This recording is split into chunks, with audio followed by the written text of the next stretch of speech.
인간의 수명마저 바꾸는 인류 역사상 가장 위대한 기술혁명이 바이오 헬스케어 산업에서 일어나고 있습니다. 헬스케어 산업은 단순하게 의학에 연관된 산업이 아닙니다. 헬스케어 산업은 다른 산업보다 더 빠른 속도로 주변 산업을 융합하고 흡수하고 연결해가며 경계를 알아보기 어려울 정도로 커지고 있습니다.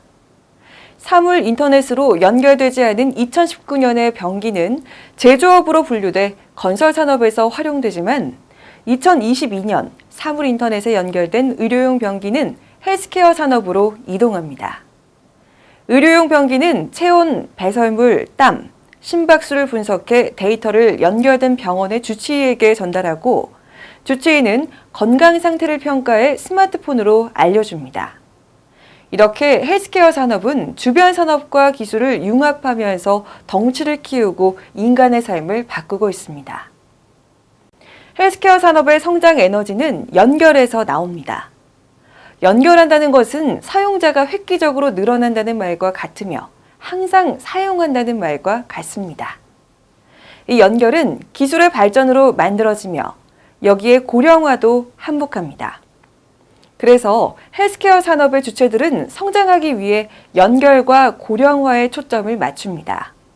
연결과 고령화에 초점을 맞춘 스마트 의료기기를 기반으로 만든 헬스케어 프로그램은 2025년이면 누구나 활용하게 됩니다. 2020년에 치아보험을 들 것인지 고민했다면 2025년에는 간단한 인공장기에서 스마트 의료에 이르는 다양한 보험을 고민하게 될 것입니다.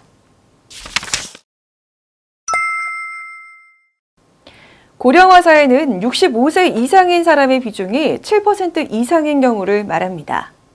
하지만 고령화 사회를 단순하게 나이 먹은 사람의 비중이 높아졌다는 의미로 해석해서는 안 됩니다.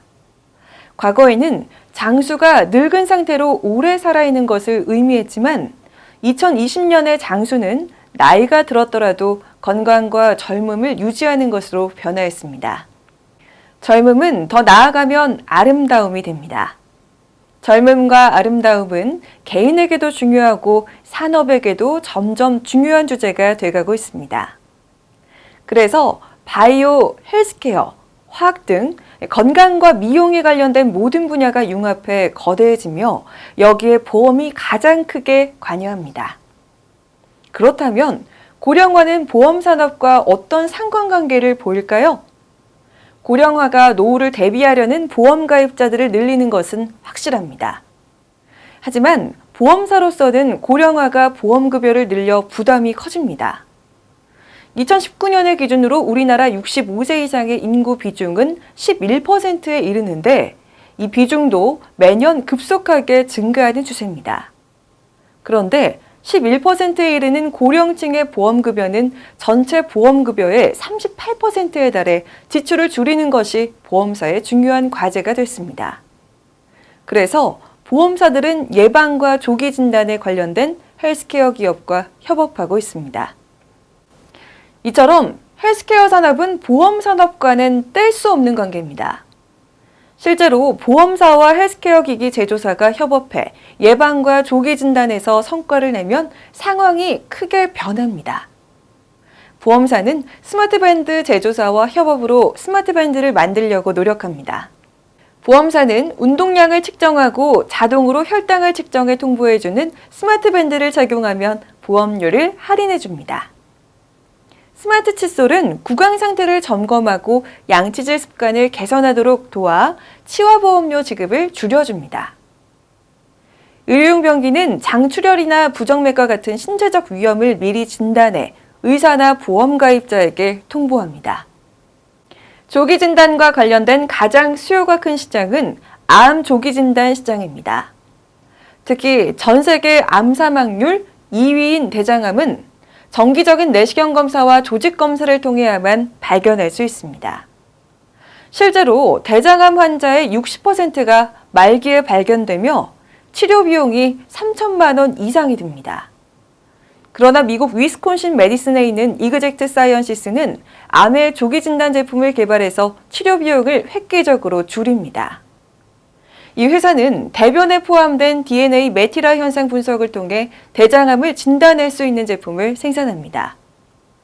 우리나라에서는 지노믹트리가 이그젝트 사이언시스와 유사한 대장암 조기 진단 제품을 생산하고 있습니다. 보험사는 예방과 조기 진단을 통해 위험을 줄일 수 있고 보험급여 지급을 늦추거나 줄일 수 있습니다. 젊음을 더 유지하는 미용과 관련된 헬스케어 산업도 계속 성장합니다. 미용과 관련된 헬스케어 산업은 화학, 의학, 바이오 기술과 연결돼 급속하게 시장을 키웠습니다. 앞으로는 마치 성형수술하듯 인공 피부를 이식하거나 노화를 늦추는 기술이 계속 발전해 시장을 키울 것입니다. 화장품은 바이오 기술과 제약산업과 융합해 점점 의약품으로 진화해 가고 있습니다. 보험사들은 생명과 건강을 담보로 분화하고 융합하면서 계속 새로운 상품을 내놓을 것입니다. 실제로 보험이 없으면 2030년에도 인공장기를 의식하기는 어렵습니다. 헬스케어 산업에는 서로 다른 분야의 첨단 기술을 융합해 활용하는 사례가 많습니다. 오가노보는 이미 2012년에 배양한 세포를 활용해 3D 바이오 프린터로 인공신장 시제품을 프린트했습니다. 2019년에는 이스라엘 텔아비브 대학 연구팀이 근육, 혈관, 심실로 가득한 가장 복잡한 장기의 하나인 심장을 한 번에 프린트하는 데 성공했습니다. 프린터로 생산하는 장기는 각막, 심장, 신장, 간, 혈관과 같은 정밀한 장기들로 장기이식 문제를 해결할 대안입니다. 또한 위험성이 큰 신약의 인체 실험을 인공장기로 먼저 수행하면 직접 인체에 실험할 때 발생하는 위험이 사라집니다. 실제로 오가노보는 로슈와 같은 대형 제약사에서 개발하는 신약의 간 독성 실험을 FDA로부터 승인받아 진행하고 있습니다.